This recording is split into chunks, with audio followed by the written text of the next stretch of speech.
Assalamualaikum warahmatullahi wabarakatuh. Pada hari ini kita mempelajari bagaimana hukum pajak.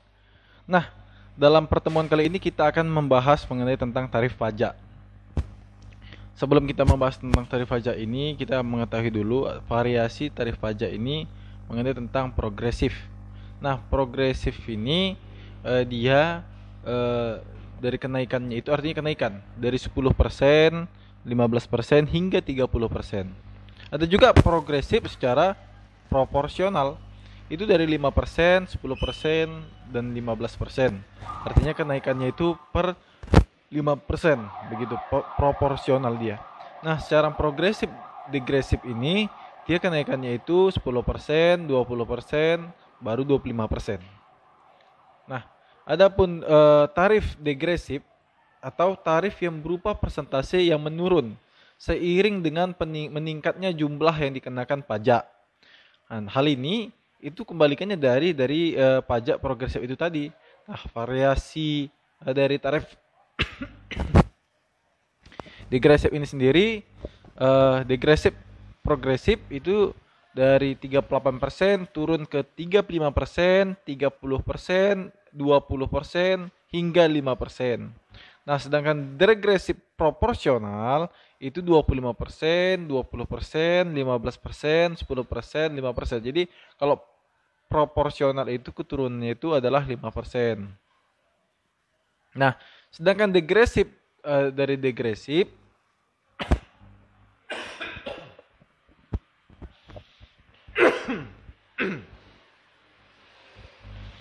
itu 40%, 25%, 15%, 10%, dan 8%.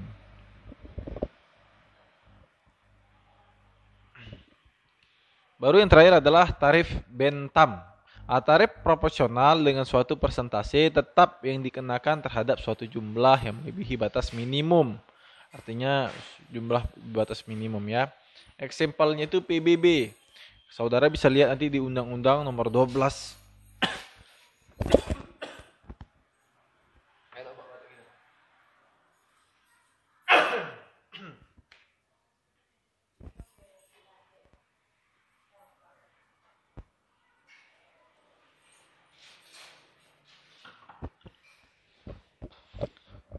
contoh itu PBB, Undang-Undang nomor 12 tahun 94.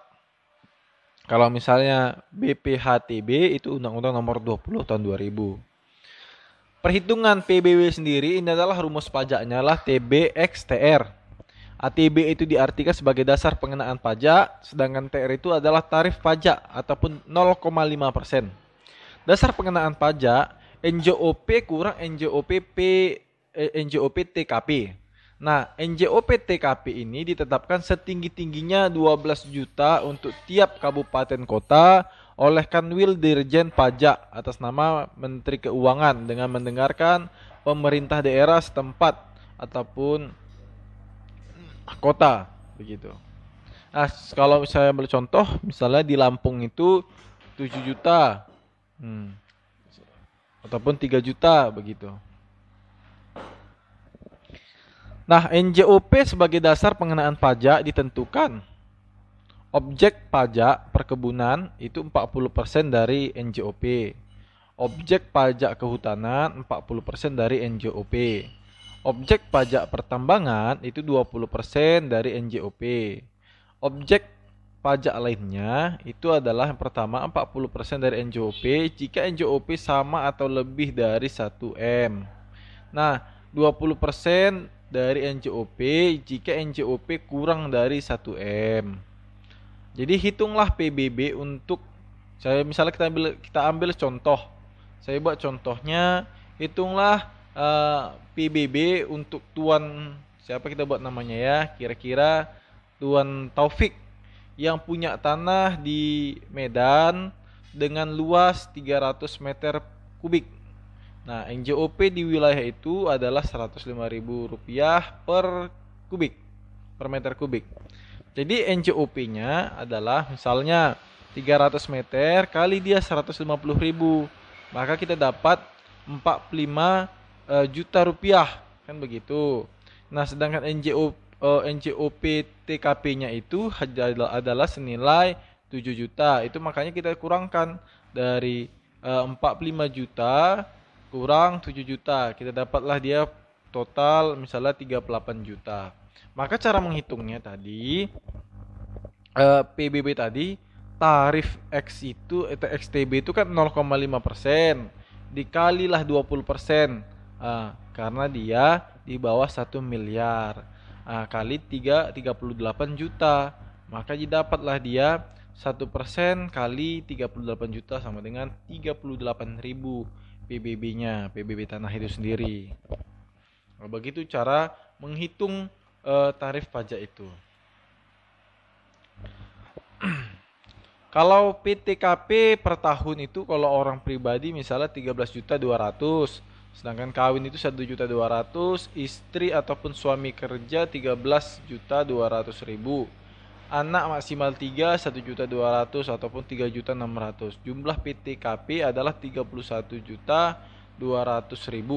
Nah, kalau misalnya yang tabel eksemplar kedua, orang pribadi misalnya 13.200.000, kawin dia 1.200.000, anak maksimal 3 misalnya 3.600.000, maka jumlah PTKP-nya itu adalah senilai 18 juta. Ini adalah untuk menghitung PTKP per tahunnya. Nah, baru kita next ya pada materi tentang subjek pajak. Pasal 1 huruf A Undang-Undang pajak ini menyatakan bahwasannya subjek pajak adalah orang pribadi atau badan yang memenuhi persyaratan subjektif dan menurut ketentuan perundang-undangan perpajakan ditentukan melakukan kewajiban perpajakan. Nah, wajib pajak itu sendiri adalah orang pribadi ataupun badan yang menurut ketentuan peraturan perundang-undangan perpajakan ditentukan untuk melakukan kewajiban perpajakan, termasuk pemungut pajak atau pemotongan pajak tertentu. Itu saudara bisa lihat pasal 1 poin 1 Undang-Undang 16 tahun 2000.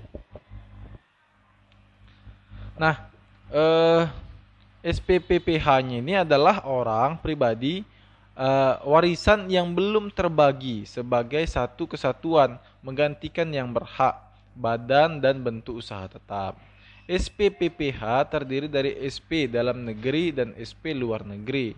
Nah, SP dalam negeri ini yang pertama adalah orang pribadi yang bertempat tinggal di Indonesia atau berada di Indonesia lebih dari 183 hari dalam jangka waktu 12 bulan atau dalam suatu tahun aja berada di Indonesia dan mempunyai niat untuk bertempat tinggal di Indonesia.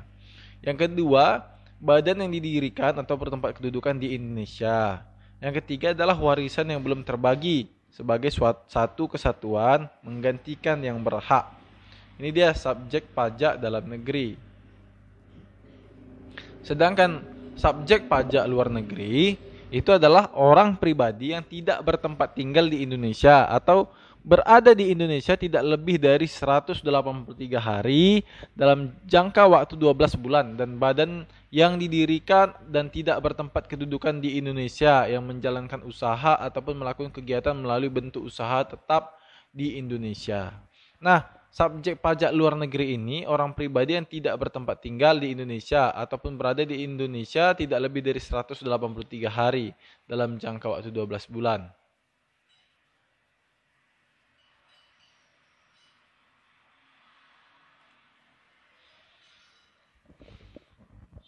Subjek pajak dalam negeri dikenakan PPh baik penghasilan yang diperoleh dari Indonesia maupun dari luar negeri sesuai asas domisili. Nah, kalau misalnya subjek pajak luar negeri dikenakan PPh hanya atas penghasilan yang berasal dari sumber penghasilan di Indonesia sesuai asas sumber. Jadi subjek pajak PPh adalah semua orang atau badan yang berpenghasilan di Indonesia baik selaku WNI ataupun WNA warga negara Indonesia serta warga negara asing dan juga WNI yang menerima penghasilan di luar negeri baik secara perorangan ataupun badan. Nah, yang termasuk perorangan ataupun orang pribadi sebagai subjek pajak, yang pertama itu pegawai pada umumnya, yaitu orang yang melakukan pekerjaan atas dasar suatu perjanjian, kesepakatan kerja, termasuk PNS, BUMN ataupun BUMD. Nah, yang kedua adalah pegawai tetap. Yang ini adalah orang yang bekerja pada pemberi kerja yang menerima gaji secara berkala dalam jumlah tertentu, termasuk anggota Dewan Komisaris, anggota Dewan Pengawas yang secara teratur ikut mengelola perusahaan.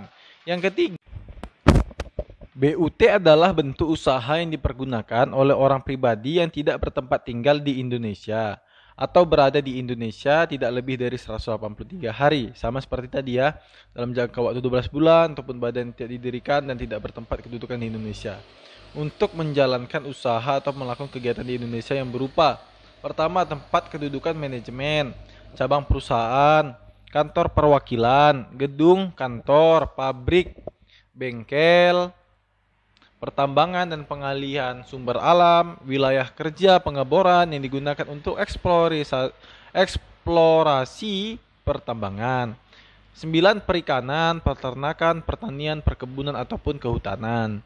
10. Proyek konstruksi, instalasi ataupun proyek perakitan. 11 adalah pemberian jasa dalam bentuk apapun oleh pegawai atau oleh orang lain sepanjang dilakukan lebih dari 60 hari dalam jangka waktu 12 bulan. Ke-12 itu adalah orang ataupun badan yang bertindak selaku agen yang kedudukannya tidak bebas. Ke-13 adalah agen ataupun pegawai dari perusahaan asuransi yang tidak didirikan dan tidak bertempat kedudukan di Indonesia yang menerima premi asuransi ataupun menanggung risiko di Indonesia. Nah, bermula dan berakhirnya subjek pajak PPh.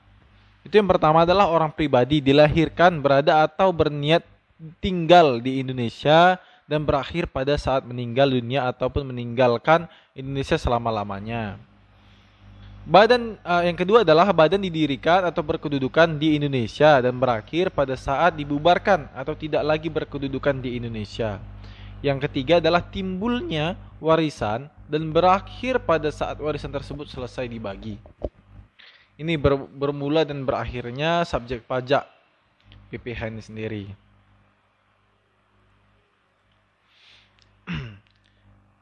SPPPN itu adalah pengusaha kena pajak. Nah, yaitu pengusaha yang melakukan penyerahan barang kena pajak dan atau penyerahan jasa kena pajak yang dikenakan PPN. Nah, dan pengusaha kecil yang memiliki untuk dikukuhkan menjadi pengusaha kena pajak. Jadi subjek pajak PPN ini merupakan pengusaha kena pajak. Jadi jikalau saudara punya usaha dan memang ataupun pengusaha kecil tapi memilih untuk dikukuhkan menjadi pengusaha kena pajak pun diperbolehkan. Nah, dalam hal ini juga kita jelaskan PKP. PKP itu meliputi pabrikan, produsen, pengusaha real estate, industrial estate, developer, importir, indentor, pengusaha yang punya hubungan istimewa dengan pabrik ataupun importir, agen utama dan penyalur utama dari pabrikan ataupun importir, pemegang hak paten dan merek dagang, pemborong, kontrak, subkontraktor, bangunan, dan harta tetap lainnya. Nah, pengusaha kecil yang memilih menjadi PKP sendiri, pengusaha kena pajak, yaitu eksportir dan pedagang yang menjual barang kena pajak kepada PKP. Nah, SP subjek pajak PBB ini adalah merupakan orang ataupun badan yang secara nyata mempunyai suatu hak atas bumi dan atau memperoleh manfaat atas bumi dan atau memiliki menguasai dan atau memperoleh manfaat atas bangunan, antara lain pemilik, penghuni, pengontrak, penggarap, pemakai, dan penyewa. Nah, sedangkan subjek pajak BUMN, BUMD dan ataupun BUMN sendiri dalam bentuk apapun, misalnya Perum, Persero ataupun Perjan merupakan subjek pajak PPh walaupun seluruh ataupun sebahagian modal milik negara. Begitu juga BUMD termasuk Bank Pembangunan Daerah. Nah, subjek yayasan. Yayasan merupakan subjek PPh sekaligus sebagai wajib pajak sejak saat didirikan secara sah di hadapan notaris. Subjek pajak tidak sama dengan wajib pajak. Subjek pajak adalah orang ataupun badan yang memenuhi syarat-syarat subjektif.